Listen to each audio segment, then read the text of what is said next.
Bank ಸಾಲಗಾರರಿಗೆ RBI ಮತ್ತೆ good news ಅನ್ನು ಕೊಟ್ಟಿದೆ.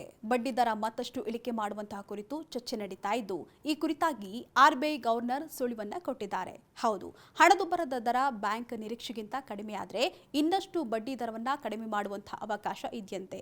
ಸದ್ಯ ಹಣದುಬ್ಬರದ ನಡುವೆ ಸಮತೋಲನವನ್ನ ಕಾಯ್ದುಕೊಳ್ಳಲು ದತ್ತಾಂಶಗಳ ಮೇಲೆ ಸತತ ನಿಗಾ ಇಡಲಾಗ್ತಾ ಇದೆ. ಇನ್ನು ಹಣದುಬ್ಬರದ ಪ್ರಮಾಣ ಗೊತ್ತುಪಡಿಸೋದಕ್ಕಿಂತಲೂ ಕೂಡ ಕಡಿಮೆಯಾದಾಗ ಅದು ಹೊಸ ನಿರ್ಧಾರಗಳಿಗೆ ಅವಕಾಶವನ್ನು ಕಲ್ಪಿಸುತ್ತಂತೆ. ಈ ಹಿಂದೆ ಜೂನ್ ಆರಂಭದಲ್ಲಿ ಹಣಕಾಸು ನೀತಿ ಸಮಿತಿ ರೆಪೋ ದರವನ್ನು 0.50% ಇಳಿಸಿ ಬ್ಯಾಂಕುಗಳಿಗೆ ನಗದು ಮೀಸಲು ಅನುಪಾತವನ್ನು ದರವನ್ನು ಕೂಡ ಕಡಿಮೆ ಮಾಡಲಾಗಿತ್ತು. ಇದರಿಂದ ಬ್ಯಾಂಕುಗಳಲ್ಲಿ ಹೆಚ್ಚು ಹಣ ಉಳಿದು ಹಣದ ಸಂಚಲನೆ ಹೆಚ್ಚಾಗಿದೆಯಂತೆ. ಇದರ ಜೊತೆಗೆ ಕಳೆದ ಮೇ ತಿಂಗಳಿನಲ್ಲಿ ಚಿಲ್ಲರೆ ಹಣದುಬ್ಬರ ಪ್ರಮಾಣ ಶೇಕಡ 2.82ಕ್ಕೆ ಇಳಿದಿದೆ. ಇನ್ನು ಏಪ್ರಿಲ್ನಲ್ಲಿ ಇದು ಶೇಕಡ 3.16ರಷ್ಟಿತ್ತು.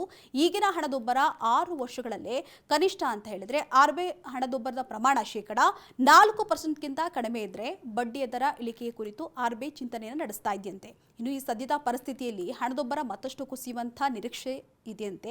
ಹೀಗಾಗಿ ಬ್ಯಾಂಕ್ನಲ್ಲಿ ನೀಡುವಂತಹ ಸಾಲದ ಬಡ್ಡಿಯೂ ಕೂಡ ಕಡಿಮೆಯಾಗುವಂತಹ ಸಾಧ್ಯತೆ ಇದೆ.